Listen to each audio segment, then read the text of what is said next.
So in part one, I showed you guys an amazing stream that I stopped, hiked into on my way to Idaho. The next morning I woke up and I had a little bit of time if I wanted to go fish again, but there were thunderstorms in the forecast. And I had a little bit of a drive and I really wanted to get in to a camping spot and send the pin to my buddy Brad so he could get it on his Garmin. And he's traveling, he's in the air, so I wanted to make sure he knew where we were going to be spending the night. Went ahead and camped out that night, and then the next morning woke up and I just hung out at camp for the most of the beginning. At this point, I've driven about 2,000 miles.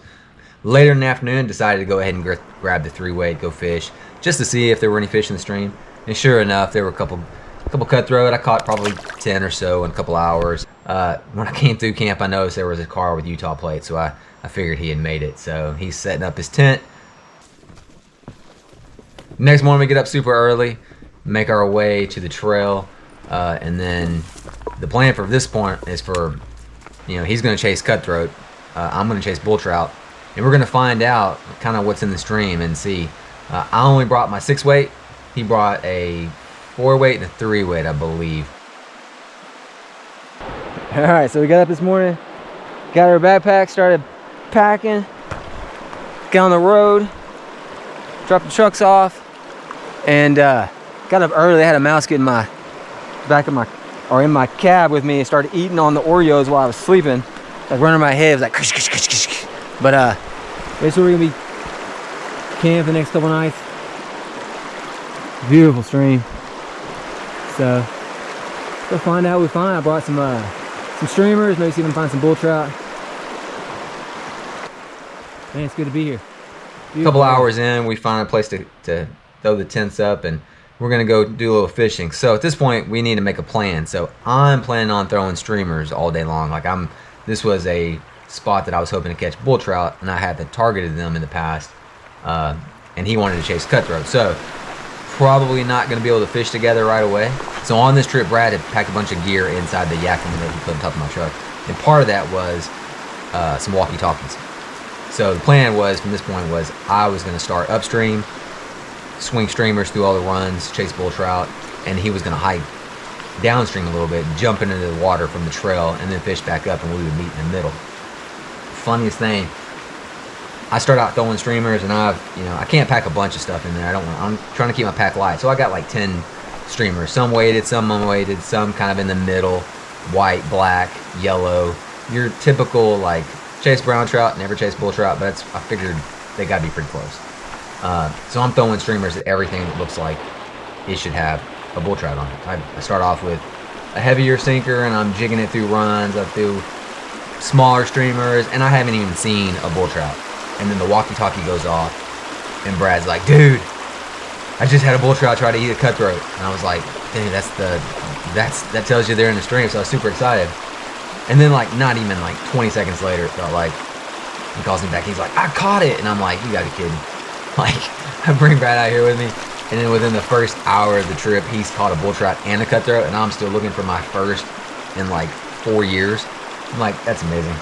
So I'm super excited because I now know that the stream has bull trout in it, which I was kind of starting to get a little frustrated and kind of man, maybe we're at the wrong spot, maybe the wrong time of year. I don't really know. I don't know anybody who's done this. I try to gather as much information as you can, but you're kind of out there, so. But now we're good. I know there's on, so I'm like, all right, I need to work harder. I need to be a little more stealthy, something. So I'm changing flies, doing this.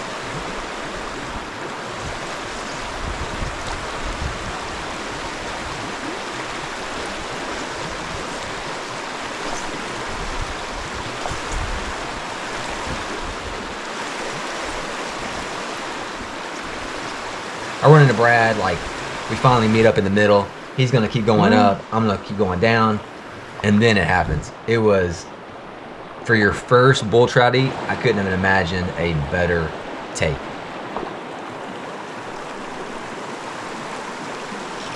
So let me explain how I came up with the title for this video, because I know someone is going to disagree or argue with me.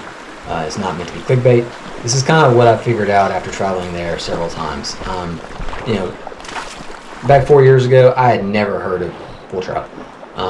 Being from Arkansas, this isn't a fish that I'm familiar with. It's not a brown, it's not a rainbow, it's not a brook trout, it's not a cutthroat. This isn't a fish you're going to find outside of its range, which makes it pretty cool because it's a very isolated, very specific type of country that you're going to have to go into and fish and find these fish, which makes them kind of a destination fish without having to be a destination. You're not going to need a passport. You're not going to need thousands of dollars. You can jump in your truck or your car, take a flight, and be there and chase these fish as long as you want. Now, they have a limited range, so you have to kind of do some research on what you're going to find. But it's super cool to go into these places where these fish live because it's gorgeous. It's rugged. It's mountains. It's high elevation streams, like some lakes and stuff, and their migratory patterns make them kind of a cool fish to chase because they don't live in the same places all the time. So you kind of do a little bit of research. So it's kind of a, it's an adventure as well as a fishing trip, and that's kind of cool. And I think that's what leads to them being considered out there. They're kind of the muskie of their area. Like, they're super like respected and chased and admired for what they are. And after learning about them, I agree. They're pretty. They have aggressive behavior. They're known for killing their fish. I think that makes them super fun to chase on a fly rod. While their range is a little bit limited, they're available. Like, you can chase them, wade fish for them in some streams and rivers, and you can walk up, hike up, backpack in, camp, and spend days just chasing these amazing fish. This is a little bit unique from browns and rainbows, where sometimes you're going to need a boat. Like, they live in some bigger waters sometimes. You're never going to find them everywhere. They're not going to be stocked. They just cannot live outside of their range. They need some very specific water types to survive. And outside of those areas, they can't. So you're not going to find them in your tailwaters. You're never going to catch them in, like, the driftless. Like, I've caught browns in some of the nastiest water. It looks like a ditch. You're never going to find these there. So after chasing them for a day, I'm definitely, buying into what I've been told is this is the coolest fish you can catch on a fly rod in the States. This is a native fish that gets huge. I mean, 30 to 40 inches is not out of reason, and you can catch them on a fly rod with streamers in skinny water in probably the most pristine environment you can with some amazing eats. So at the end of the day, I'm back up fishing in a spot where I'm getting close to camp, and I fished this log earlier in the day and didn't catch anything. Didn't have my camera on, and sure enough, like, throw that little white streamer in, let it kind of drift down the side of that log, and I just see this like shadow creep out from beside that log, and then you see this mouth kind of like just get, and the white of my streamer just kind of like does this awkward movement, and you've got a fish. Set the hook, and I'm like, dude, I'm finishing the day with another bull trout. Like, it's just amazing. It's hard to explain how excited I was at this point in time.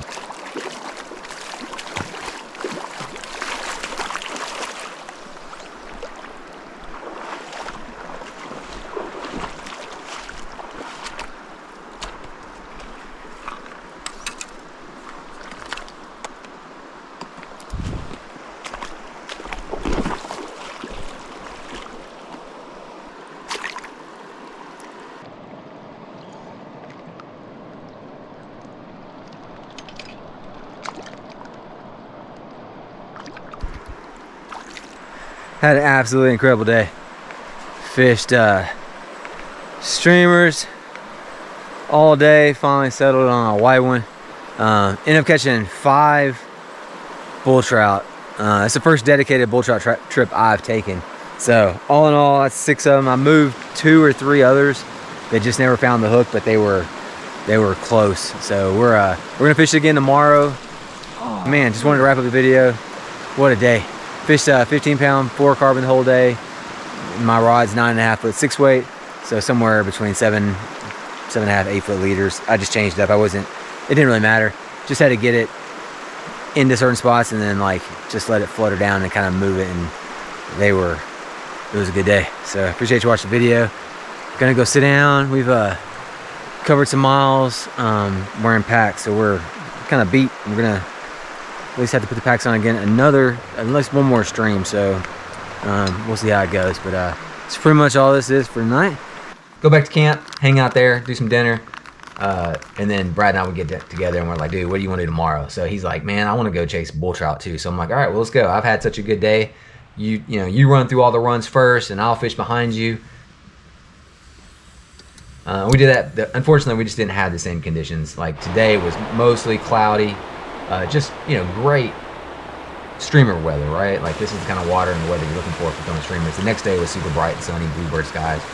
And the crazy thing was that like 8 o'clock in the morning, we're fishing, and I look back behind us, and there's a dude standing 10 feet away from us, and I was like, "Are you kidding? Did somebody really hiked in?" So we get talking to him. He's from West Virginia.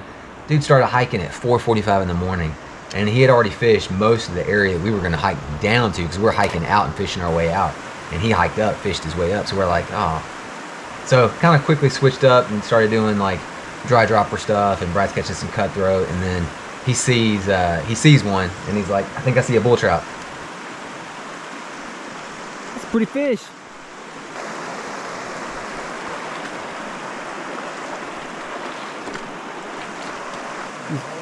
You see a bull? Yeah. Where? Oh, that white thing?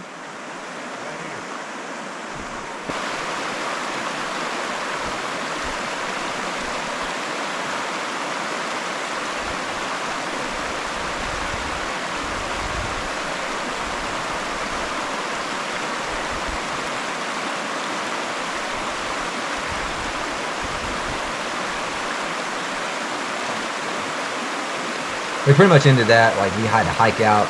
Temperature was getting up into like the 80s, like 82, 83 or something like that, and we knew we didn't want to be fishing for these fish at like 2 o'clock in the afternoon. But unfortunately, that meant we had to hike out in that weather, and it got super hot. But we get out, we jump in the truck, and I'll save the rest of that story for, because it gets a little crazy. Like I've had a problem in mice in Idaho before, but nothing like I had this trip.